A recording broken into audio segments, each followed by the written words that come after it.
अस्सलामुअलैकुम दोस्तों, जो भी मेरे भाई ओमान से या दुनिया के किसी भी मुल्क से पाकिस्तान का सफ़र करना चाहते हैं तो ये मालूमात मेरे उन भाइयों के लिए जानना बहुत ही ज़रूरी हैं। जो भी मेरा भाई पाकिस्तान आना चाहता है वो ये वीडियो एंड तक लाजमी देखे, क्योंकि आप लोगों के लिए इस वीडियो में बहुत ही ज़रूरी मालूमात दी गई हैं। दोस्तों, जैसा कि आप लोगों को पता है कि आलमी वबाई मर्ज़ की वजह से हवाई सफ़र करने वालों के लिए हर मुल्क ने बैरून मुल्क से आने वाले मुसाफिरों के लिए कवानीन नाफज किए हुए हैं। ऐसे ही इस्लामी जमहूरिया पाकिस्तान ने भी बाहर से आने वाले मुसाफिरों के लिए कुछ कायदे और कवानीन बनाए हैं, जिसमें अगर आपको वबाई मर्ज़ की कोई भी अलामत ज़ाहिर होती है तो आपको 14 दिन के लिए करंतना में भी जाना पड़ सकता है। तो दोस्तों, अगर आप बैरून मुल्क से पाकिस्तान आना चाहते हैं तो आपको जिस एयरलाइन से आप सफ़र कर रहे हैं उससे या पाकिस्तान के एयरपोर्ट पर एक पेपर दिया जाएगा। उस पेपर को आपने फ़िल करना होता है। ये paper Pakistan civil aviation authority की जानिब से इशू किया जाता है।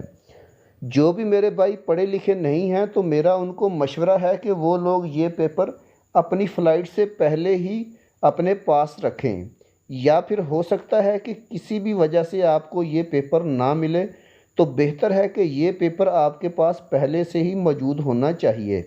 इस पेपर को डाउनलोड करने का बहुत ही आसान सा तरीका है।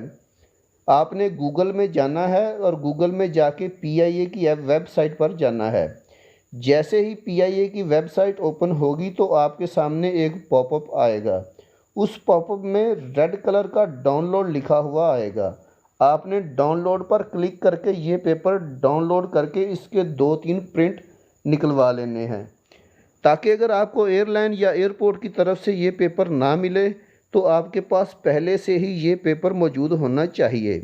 इस पेपर में आपने अपना नाम लिखना है, फ़्लाइट नंबर लिखना है, डेट लिखनी है, सीट नंबर लिखना है, passport number, CNIC number, Pakistan का एड्रेस, अपना मोबाइल नंबर, कौन से मुल्क से आ रहे हैं ये सब लिखना है। और आखिरी 14 दिन में अगर आपने किसी और मुल्क के लिए सफ़र किया है तो ये भी लिखना है। अब नीचे आपने 4 बातों के बारे में आपसे पूछा जाएगा, उन पे आप लोगों ने टिक करना है। अगर ये अलामात आप में हैं तो यस पर टिक करना है, अगर नहीं है तो नो पर टिक करना है।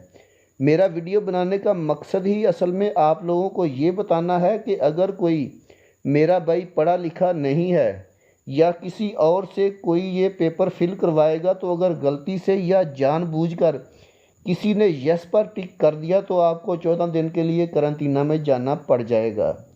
इन 4 चीज़ों में आपसे पूछा गया है खांसी, ज़ुकाम, सांस लेने में दुश्वारी और गले में सोजिश के लिए। इन 4 अलामतों में से अगर आप में से कोई अलामत नहीं है तो आपने नो पर टिक लगानी है। इसके बाद लास्ट में आपने डेट लिखकर अपने साइन कर देने हैं। दोस्तों, मेरा आप सबको यही मशवरा है कि पाकिस्तान आने के लिए सफ़र करने से पहले ये पेपर आप लोग PIA की वेबसाइट से लाजमी डाउनलोड करके इसके प्रिंट निकलवा लें, क्योंकि किसी भी वजह से आपको अगर ये पेपर ना मिला तो आपके लिए परेशानी हो सकती है।